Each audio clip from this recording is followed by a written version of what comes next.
What's up, everyone? We're back. Dr. Maxfield, Dr. Shaw, and welcome back to our channel, Doctorly, where we talk about all things skincare and dermatology. We are shooting in a new location. It's actually a similar location to where we shot before, except we just like reversed the walls. We're at my office in the Charlotte, North Carolina area. And today we're going to be talking about how to build a body skincare routine. So just like your normal skincare, we're gonna follow our tenets. That's cleanse, treat, protect. So building a body skincare routine, here we go. Here we go.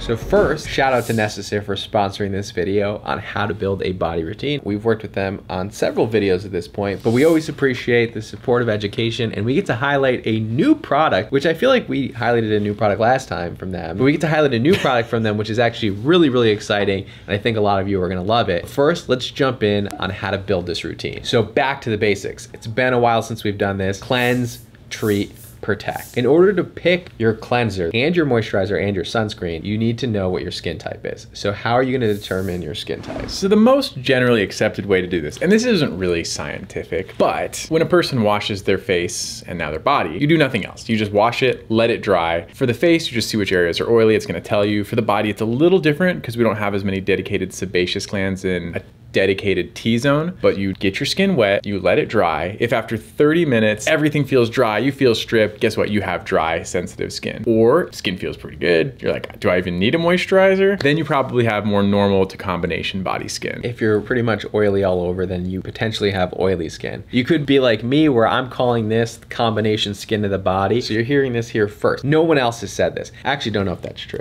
but I'm concluding this now by looking at no one else's stuff that I've come up with the combination skin of the body. So if the combination skin for the face is that you're oily in the T-zone, then the combination skin for the body is that you're oily on the chest and the back, but you're dry on the legs, like me. So combination skin for the body. I'll buy Here it. we go. That's real. All right, so based on your skin type, simply for the cleanse step, you're gonna pick a cleanser. So if you have dry skin, you're gonna use something that's a little bit more hydrating, something that has more lipids in it, something with ceramides, something with more oils in it. And then if you have oily skin, you're gonna use something that's gonna strip away some of those oils, like salicylic acid, a low concentration of that. And then if you're a combination, you can pretty much get away with any cleanser. Right, and cleansing can be pretty straightforward, pretty simple. Actually, we talked about one of the Necessary body cleansers, which is still one of my favorites, and I'm always out of it. I wish I had more, but that's a good one for Necessary if you're watching this. Yeah, which should be. Which, by the way, it looks like they have them now in aluminum containers, so I would appreciate those.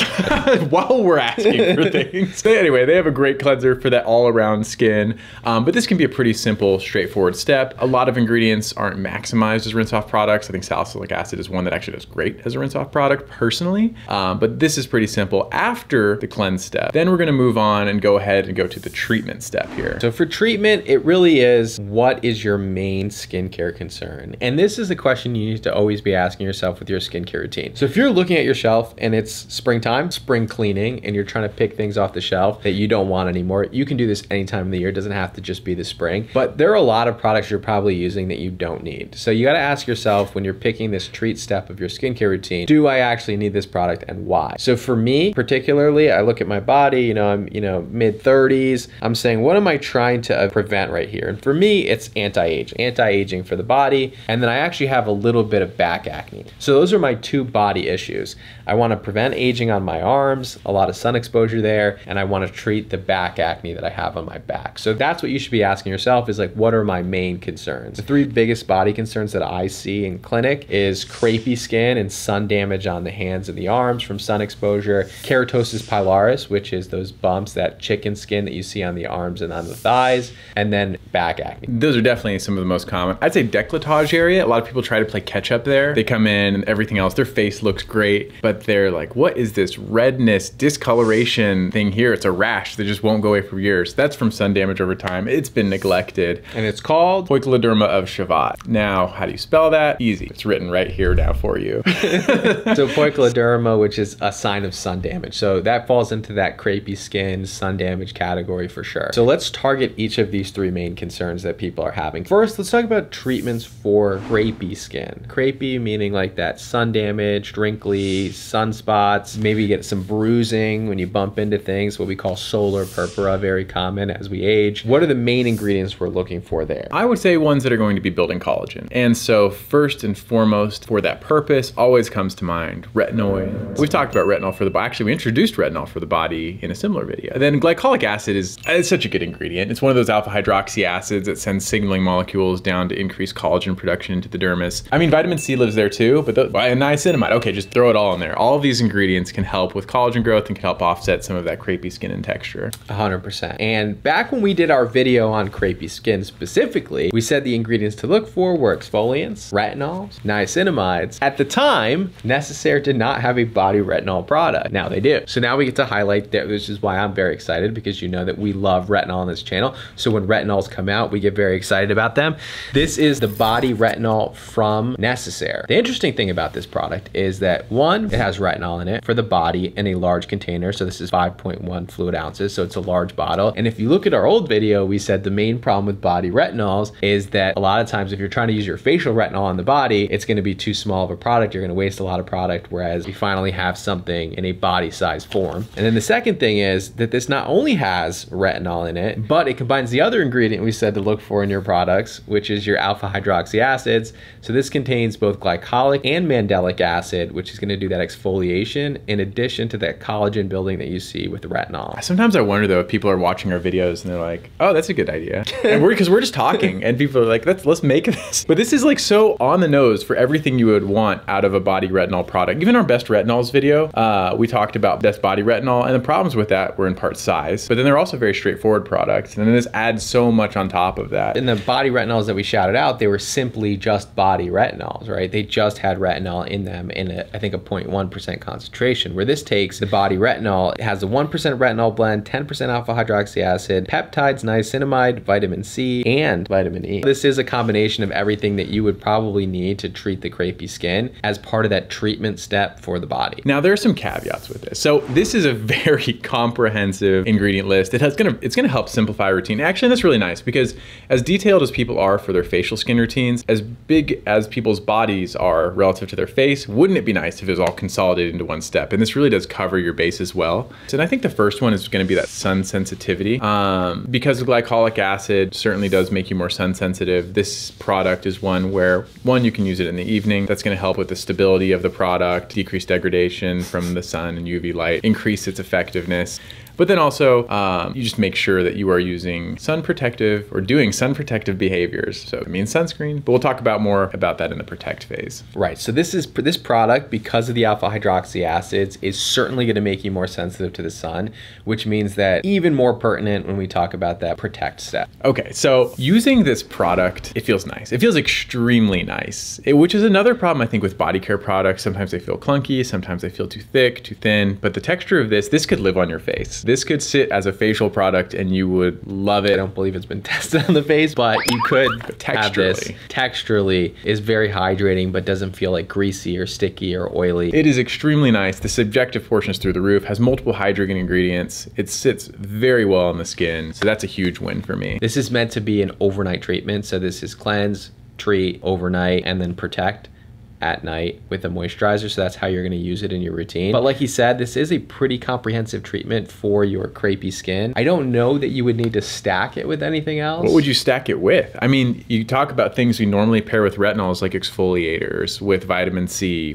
I mean, everything we talked about before, it's kind of there. It kind of leaves you with that protect phase. You're like, okay, I mean, this treatment phase is done. So now we have to just talk about moisturizers and sunscreen. Is there anything that you wouldn't use this with? It's interesting though. This answers that question. Can you use a retinol, retinoid, and alpha hydroxy acid together? We've already said yes. Other brands have done this too. It's a good complementary ingredient. I mean, what else? No, I don't think there's nothing you wouldn't use it with. Right. The only thing I would say is that if you used it with benzoyl peroxide, it could potentially inactivate the retinol. And we'll talk a little bit more about that when we talk about acne. So that's a good segue into acne. So for your treat step in acne, what are you going to use? Benzoyl peroxide. Yeah, this is a notorious ingredient for multiple reasons. Benzoyl peroxide, it functions extremely well as a cleanser. It also functions as a leave-on ingredient. It kills the bacteria, it elevates other ingredients. If there's one ingredient that doesn't play well with other ingredients, it's benzoyl peroxide. But you can use the benzoyl peroxide as a cleanser, leave-on product, and then also you can talk about salicylic acid. Same thing, works well as a cleanser, works fine as a leave-on product. Both of those I think are gonna be your over-the-counter staples for acne on your body. I generally, because of the body surface area that you need to apply for your back, I like body acne cleansers. Your 4% benzoyl peroxide, CeraVe has one, Panoxyl has one, 4 to 10% benzoyl peroxide, or then 2% salicylic acid. Again, CeraVe has an acne cleanser that's a 2% salicylic acid cleanser. The Inky List has a 2% salicylic acid cleanser. And if you didn't want to use a cleanser, you could use a 2% salicylic acid leave-on product, which has actually become very popular, are these body acne sprays. I don't know if you've seen them, but Bliss makes one. It's a 2% salicylic acid spray. Dr. Pimple Popper, her brand Sandra Lee, MD, also has a 2% salicylic acid spray. These are pretty cool if people want to treat that,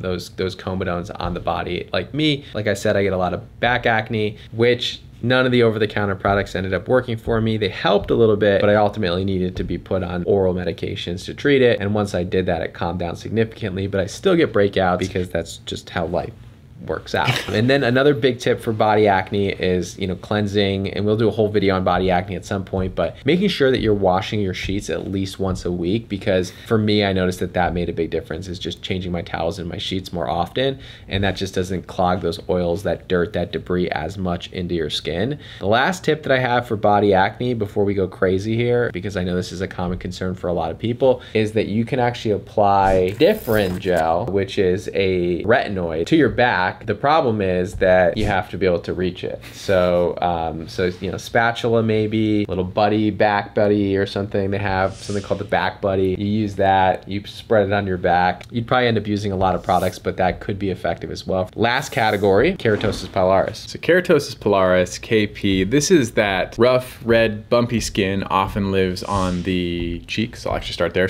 Lives on the cheeks very commonly for people, the shoulders, the butt, thighs. This condition, although it looks and sounds simple, is actually very difficult to treat. But to target it, if you're going to try to minimize this, you need to address two things: the texture as well as the inflammation. And so ingredient-wise, it's kind of a similar list because you're looking for things that exfoliate. Here, you can not only chemically exfoliate with ingredients like urea, glycolic acid, mandelic acid, and those, but you can also physically exfoliate. The body can tolerate that a bit better than the sensitive skin on the face. And so using physical exfoliants, which you'll find in a lot of the physical scrubs, exfoliating scrub, these can help physically remove some of the texture, and then using a chemical exfoliator can also help as well. Yeah, so definitely you can use a cleanser that has a physical exfoliant or a chemical exfoliant in it to help get away that bumpy skin, but then you're sort of left with that underlying redness. Now, if you watch our previous video on Keratosis Pilaris, two ingredients that I really like for KP, the chemical exfoliation as a leave-on product, would be lactic acid and urea, and finally retinol. So this product from Necessaire would actually be good for KP. Now, if you have very dry skin or you have eczema or something like this, it may not have the hydration that you would necessarily want for that type of skin. So what I mean by that is that if you can tolerate this well, it has both the retinol that can help with the redness that we see with KP, the retinol which also helps with some of the bumpy skin, and then it also has the glycolic acid, mandelic acid to help exfoliate those bumps. But if you have more dry skin or you're more eczema prone, then lactic acid exfoliants or urea exfoliants have the addition of being able to hydrate and exfoliate at the same time. And so I would say this is great for a lot of people's KP, but if you're on the drier side, I would go with something like lactic acid or urea. Now that we're doing the podcast, I have this inclination. I want to just get towards the microphone and talk to you here. Don't sleep on urea. Urea is so underrated, especially for KP and dry conditions where you have texture. Urea is outstanding. I've been pushing urea pretty heavy lately. I'm a big urea proponent. So that's a great ingredient to look for, just urea. I'm urea, you're urea. Wait, I'm gonna rethink this, but it could be good. I like it. We'll see what happens. Are you guys gonna buy the merch drop on urea? We'll see. So that's what I would say for KP. And that covers the main three conditions that we're gonna see as far as the treatment step. Now let's talk about protect, because that wraps everything up. And this becomes really, really important, especially for your crepey skin. Now, if you have acne, you have KP, like we mentioned, just moisturizing, sunscreen, very simple. Now, if you have crepey skin, I'm gonna emphasize over and over and over again for this. One, moisturizing is going to be really important. Necessary has good body moisturizers. A lot of brands have good body moisturizers. If you have a body moisturizer you already love, continue using that body moisturizer. But what I want to emphasize is body sunscreen. Super, super, super critical. I can tell you, so many people come to us and one of their biggest complaints is that they have sun damage on their hands, on their décolletage area, like you mentioned earlier. Such a common complaint, and a lot of that could have been prevented if you were wearing body sunscreen. A lot of people do a really good job, and we can show you this picture. It's been viral all over social media of someone using an anti-aging sunscreen on the face, but not on the neck. It makes a massive difference. So using a body sunscreen is gonna be super, super critical for that protect step in the morning. I think one of the things we've talked about with sunscreens before, you know, you can't really use this expensive $40 sunscreen for the face on the body. It's gonna eat up your budget. So I'm curious, do you have a body sunscreen that you feel like delivers well for people? It's tough. That's tough, right? So body sunscreens I find are a little bit harder to get good ones. If you ask me, I'll tell you in the comments, but I'm not gonna mention in this video, but it's got a bunch of essential oils, but it's actually like a great body sunscreen. Separately, La Roche-Posay's Melton Milk, they have like a big one. It's SPF 60, big tube,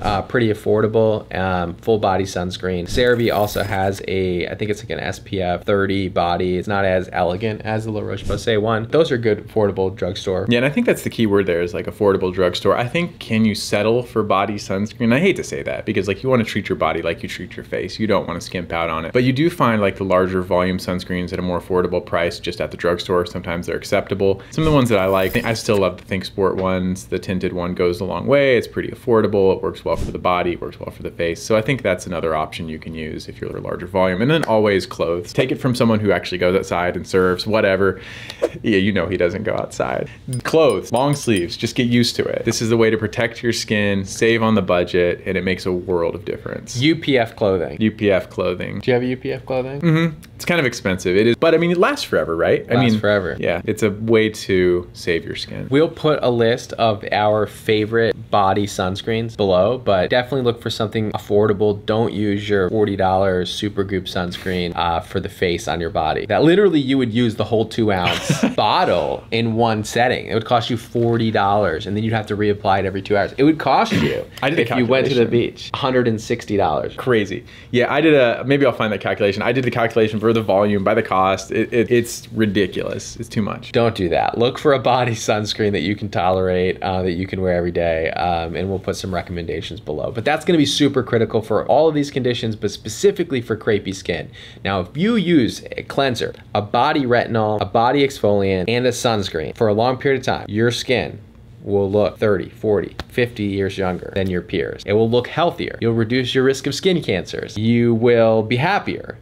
I don't know if you'll be happier, but it will lead to better results, and you'll be you'll thank yourself later. Let's just say that. And so that ties up protection for the day. Now at nighttime, we talked about it. You're gonna just want a moisturizer to help repair, soothe that skin overnight. And again, it's tailored by your skin type. So for acne prone skin, you can find one with salicylic acid. Again, if you have dry skin, the triple moisturizing cream from La Roche-Posay is lights out and thick. If you have skin that leans a little oily, just go with a nice gel lotion moisturizer. That is a really nice combination. Those gel lotion moisturizers are extremely nice, and I'll list a couple down here in the description as well. I feel like there's actually gonna be a lot in the description that you're gonna be able to pick and kind of customize your body routine with at the end of this, so that could be nice and fun. But again, just tailor it towards your skin. It's gonna help replenish it overnight, and then you're pretty much set. Pretty much covers everything that you would need. The only last thing for moisturizers is if you really have super dry skin or you're trying to lock in ingredients from other parts of your routine, you could use a petrolatum-based product, so something like Vaseline or just, you know, drugstore petrolatum would totally be fine as the last step.